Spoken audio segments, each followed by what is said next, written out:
Hello বন্ধুরা, চলো আজকে নিয়ে এসেছি চিড়ে ভাজা। চিড়ে ভাজার যে উপকরণগুলো লাগবে সব নিয়ে নিয়েছি। গ্যাসে কড়াই বসিয়ে দিয়েছি, কড়াই তেল দিয়েছি, তেলটা গরম হয়ে গেছে। এখন চিড়েগুলো দিয়ে দেব, চিড়েগুলো ভেজে নিব। দেখতে পাচ্ছ ফুলে উঠেছে কি সুন্দর। মুছে মুছে করে ভেজে নিব চিড়েগুলো।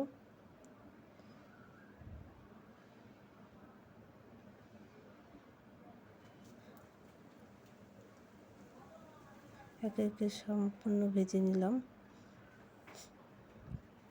তারপরে তেলের মধ্যে পেঁয়াজ কুচি দিয়ে দিলাম।